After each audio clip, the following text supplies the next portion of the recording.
ఏ శుభకార్యానికైనా శుభారంభం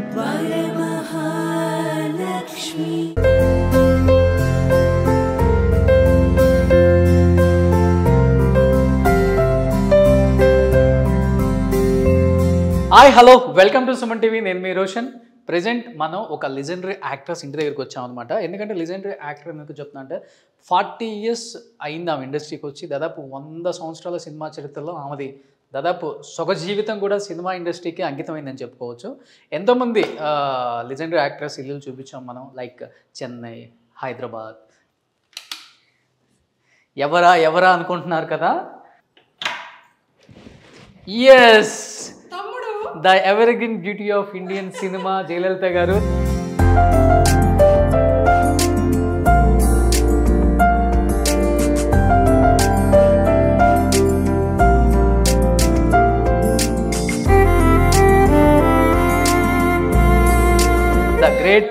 the great actress Jayalalithaa గారు అనమాట. సో ఎలా ఉన్నారు అక్క?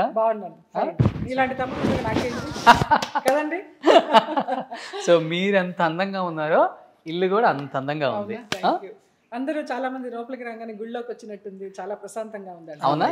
ఒకసారి లోపలికి వస్తే ఈ గుడిని చూద్దాం రండి. అక్క ఎంత అందంగా ఉంచుకున్నారో, ఎంత పరిమళంగా ఉంది ఇల్లు. రాగానే నాకు బాగా నచ్చింది ఏంటంటే రమణ మహర్షి గారు. రమణ మహర్షి ఏంటక్క, దీనికి ఒక ఏదైనా హిస్టరీ ఉందా? ఆయన చూస్తేనే ఒక ప్రశాంతత. ఆ ఫోటో అలా ఉంటే నాకు ఎక్కడ లేని ప్రశాంతత వచ్చేస్తుంది. ఎన్ని మనసులో బాధలున్నా కష్టాలున్నా ఇలా కూర్చుంటా ఆయన చూస్తూ. నాన్నగారు అనేసి, ఈయన నాన్నగారు. ఓ నాన్నగారా? ఓ నాన్నగారు వైరముత్తు గారు లాగా ఉన్నారు.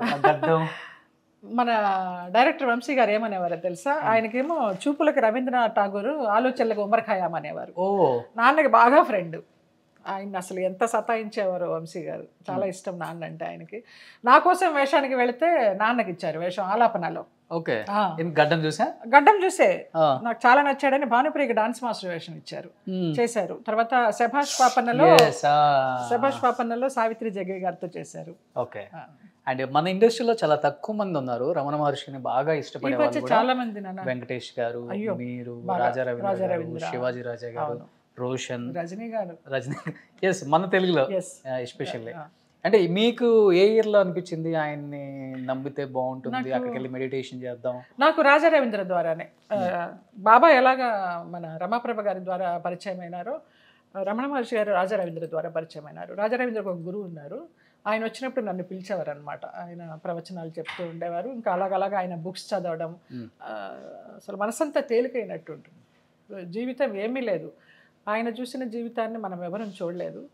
అంత నిరాడంబరంగా ఉన్న మనిషి మనమేంటి, ఆయన కాలుగోటికి సరిపోము. సో ఆయన్ని ఆదర్శంగా తీసుకుంటే లైఫ్లో ఉన్నా లేకపోయినా ప్రశాంతంగా గడిపేయచ్చు అని ఒక నమ్మకం నాకు. ఇదేంటి పూజ మందిరం, దీన్ని నమ్ముకోవడానికి ఇంకొక రీజన్ ఉందా? బాబానా?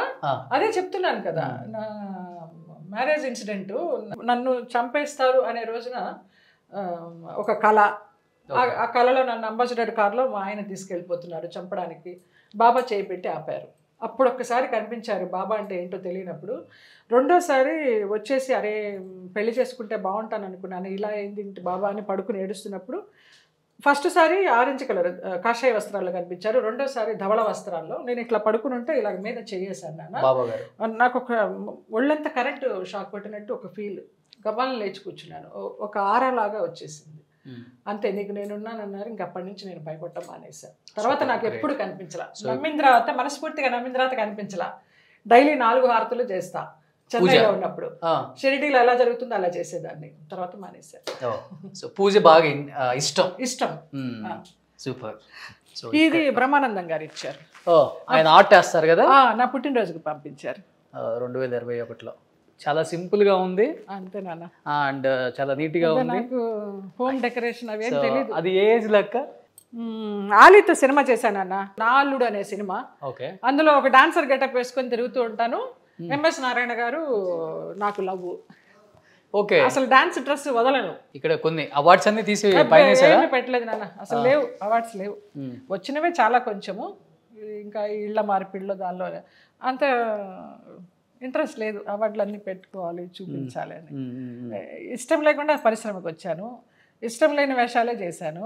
అలా గడిచిపోయింది కానీ ఇష్టంగా చేయలే నేను. అందుకని పెద్ద అందరూ చక్కగా పెట్టుకుంటారు అవార్డ్స్, నాకు ఎందుకు ఇంట్రెస్ట్ లేదు. సో వైట్ అంటే బాగా ఇష్టమా? అట్లా ఏం లేదు, నేను ఫస్ట్ బ్లాక్ నా ఫేవరెట్, తర్వాత ఇంకా ప్లెజెంట్నెస్ రమణ మహర్షి గారిని నమ్మిన తర్వాత ఓకే ఇలాగ అంతా ఏంటి స్వచ్ఛంగా పరిశుభ్రంగా. నాకు ఇంట్లో రాగానే ఇవన్నీ ఇత్తడా లేకపోతే పంచలోహాల? ఇది నాకు వంశీ గారు ఇచ్చారు, నేపాల్ మహాదేవి. Okay, Nepal goddess. భరణి గారు వంశీ గారు నేపాల్ వెళ్ళినప్పుడు నాకు ఏదైనా తేవాలనిపించి ఆయన తీసుకొచ్చారు. ఇంకా ఇవన్నీ ఏదో ఊరికే పద్మనాభ స్వామి, దశావతారాలు, ఓకే, బుద్ధుడు, గోమాత, ఏదో కృష్ణుడు. కృష్ణుడిని కూడా ఒక తెలిసిన ఫ్రెండ్ ఇచ్చారు, కోయంబత్తూరు నుంచి, అక్కడి నుంచి తెప్పించి.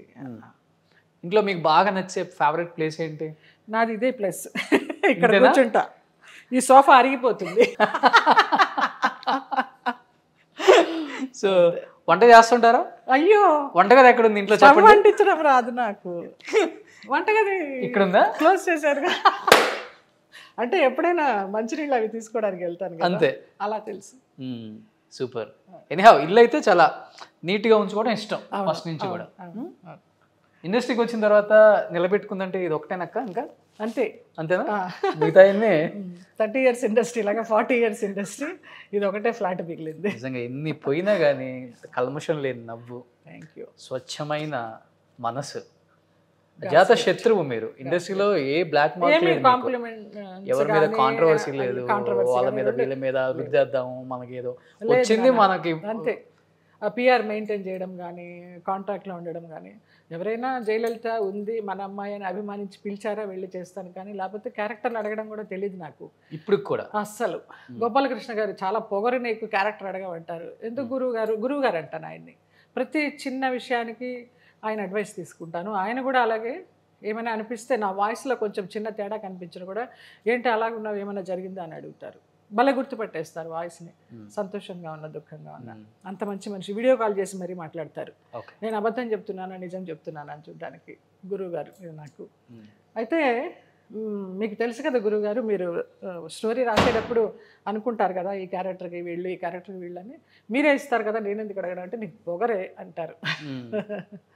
సో ఇంట్లో ఒక్కళ్ళు ఉండి ఉండి ఉండి అలవాటైపోయింది. అలవాటైపోయింది. 4 జనాలు వస్తే టెన్షన్ పడిపోతా, కంగారు వస్తుంది నాకు. అవునా? అవును, ఇష్టమే కానీ ఎక్కువసేపు భరించలేను జనాల్ని.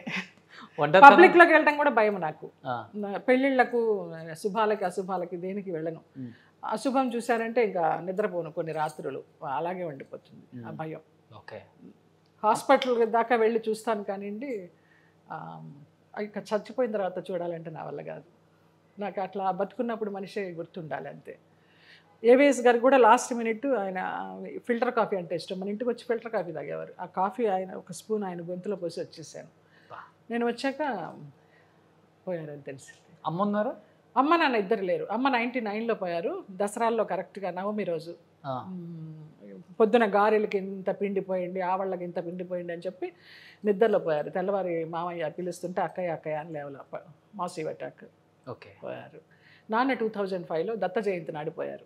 ఓకే, ఇది ఎప్పుడన్నా సినిమాలు చూస్తుంటారు ఇప్పుడు ఈ జనరేషన్? నాకు ఇదే పని, వెబ్ సిరీస్. ఓకే, ఏ లాంగ్వేజ్ అని లేదు, కొరియన్ లాంగ్వేజెస్ అవి కూడా తెలుగులో పెట్టుకుని చూసేస్తూ ఉంటా.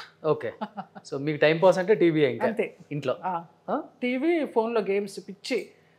ఎవరు వచ్చినా ఎవరు లేకపోయినా పర్వాలేదు నాకు. క్యాండీ క్రష్లు, క్రేజీ ఫాక్స్లు పిచ్చి. బట్ ఒక్కళ్ళని ఇండస్ట్రీలో చాలా మందికి తెలుసు, ఎవరన్నా జయలలితకు ఫోన్ చేసి ఎలా ఉన్నావు అమ్మా ఏంటి అని అడిగే వాళ్ళు ఉన్నారా? అంటే మీతోటి నటీనటులు ఆడవాళ్ళు అస్సలు ఒక్కళ్ళు కూడా? నాకు లతాశ్రీ అని, అది మరదల్లాగా. నేను అందరికి ఇండస్ట్రీలో అక్కని అమ్మని, దానికి మాత్రం వదిన అని పిలుస్తుంది. మన యమగోళ యమలీల లతాశ్రీ, అది టచ్లో ఉంటుంది. రక్ష టచ్లో ఉంటుంది అక్క అని. ఇప్పుడు దాని కూతుర్ని హీరోయిన్ చేయాలనుకుంటుంది. మొన్ననే ఫోటో సెషన్ చేసింది. అక్క ఏమైనా హెల్ప్ చేయండి, నాకు తెలియదు నిజంగాను, ప్రొడక్షన్ చూద్దాం ట్రై చేద్దామని చెప్పా. అమ్మాయి ఒకటే ఉంటుంది పాపం కూతురుతోటి. ఇంకోటి, నేను పాకిజా గారికి హెల్ప్ చేయడానికి ప్రధాన కారణం అక్కే. అయ్యో, జయలలిత అక్క. నాన్న చాలా మందికి హెల్ప్ చేస్తున్నావు, ఒక కళాకారిని చాలా ఇబ్బంది పడుతున్నారు, చెన్నై రోడ్డు మీద తిరుగుతున్నారు నాన్న అని, నువ్వు అనుకుంటే ఆమెకి మంచి లైఫ్ వస్తుంది నాన్న అని చెప్పారు అక్క. మీరు చెప్పబోతే నేను కూడా చెప్పినంత మాత్రం నేను చేయాలని లేదు కదా, నీకు ఆ మనసు ఇచ్చాడు కాబట్టి భగవంతుడు చేసావు. కానీ అన్ఫార్చునేట్లీ అమ్మాయి నిలుపుకోలేకపోయింది. అన్నీ నిందలేసి వెళ్ళింది. వాళ్ళు రమ్మన్నారు, వీళ్ళు రమ్మన్నారు, ఏమీ చేయలేదని. అది కరెక్ట్ కాదు. అది మన మనస్సాక్షికి మనం సమాధానం చెప్పుకోవాలి, బయటకు చెప్పుకోకపోయినా. కానీ మంచి డబ్బులు ఇచ్చారు, అందరూ మంచి మనసుతో చేశారు. చిరంజీవి గారు లక్ష పంపించారు, నాగబాబు గారు లక్ష పంపించారు, అమ్మాయి నిలబెట్టుకోలేకపోయారు.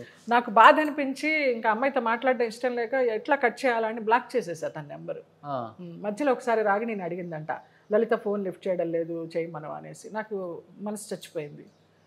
చాలా వెళ్ళేటప్పుడు ఇంటర్వ్యూ ఇచ్చి మరీ వెళ్ళింది. నువ్వు అంత చేస్తే నీ గురించి అలాగే మాట్లాడింది, శ్రీరామ్ అంత చేస్తే శ్రీరామ్ గురించి మాట్లాడింది, అందరినీ తీసి పారేసింది. మీరు ఒక మంచి లైఫ్ ఇవ్వాలని చూశారు, నిజంగా మనస్ఫూర్తిగా అనుకున్నాను. మీకు అసలు ఏ సంబంధం కూడా లేదు. ఆమె ఎక్కడో చెన్నై, మీరు ఎక్కడో హైదరాబాద్. అలాంటిది ఒక తోటి కళాకారుని ఇబ్బంది పడుతున్నారు, మనం లైఫ్ నిలబెట్టాలి. బాబు మోహన్ అడిగాను, బ్రహ్మానందాన్ని అడిగాను, ఆలీని అడిగాను, అందరిని అడిగాను ఏమైనా చేయండి గారు. కార్డు ఇచ్చారు, కార్డు ఇచ్చారు. క్యాటరాక్ట్ అయ్యి 2 కళ్ళు ఆపరేషన్ చేయించారు. అన్ని పనులు అయినాయి నా అమ్మాయికి చక్కగా వచ్చినందుకు. శ్రీశైలం యాదవ్ ఆయన అడిగి అన్న అని పిలుస్తాను, అన్న అమ్మాయికి ఏదైనా రూమ్ ఇచ్చి భోజనం పెట్టండి అన్న అంటే వెంటనే మన్నాడు పిలిచి రూమ్ ఇచ్చారు. ఆయన రూమ్ ఇస్తే నాకు ఎక్కడో ఇది 3rd ఫ్లోర్లో ఉంది, అమ్మాయి దిగే పని ఏముంటుంది, లిఫ్ట్ కూడా లేదనుకుంటా నాకు తెలిసి. బాత్రూమ్కి ఒక 5 నిమిషాలు నడిచి వెళ్ళాలి, నా వల్ల కాదు, నాకు యూట్రస్ ఆపరేషన్ అయింది, నాకు నడుము నొప్పులు, మోకాళ్ళ నొప్పులు, నేను నడవలేను, ఈ రూమ్ నాకు వద్దు అనేసింది. ఇచ్చి జీవితాంతం నువ్వు ఎంత తింటే అంత పెడతానమ్మా అన్నాడు ఆయన. వద్దనేసి మనం ఎంత మంచి చేద్దాం అనుకున్నా కానీ ఒక 10,000 తీసుకొని మన్నాడే బస్ ఎక్కేసి. విచిత్రం అనిపించింది. సో ఎనీహౌ మీరు అందరికి హెల్ప్ చేస్తారు కాబట్టి మీరు ఇంకా ఎన్ని పోయినా కానీ హ్యాపీగా ఉన్నారక్క, ఇలానే ఉండండి. అండ్ మీ గురించి చాలా మంది చాలా తెలుసుకోవాలనుకుంటున్నారు, ఆడియన్స్ కూడా. తప్పకుండా. ఇంకెందుకు ఆలస్యం, స్టార్ట్ చేద్దాం. Let's start the interview with the great actress Jayalalithaa గారు.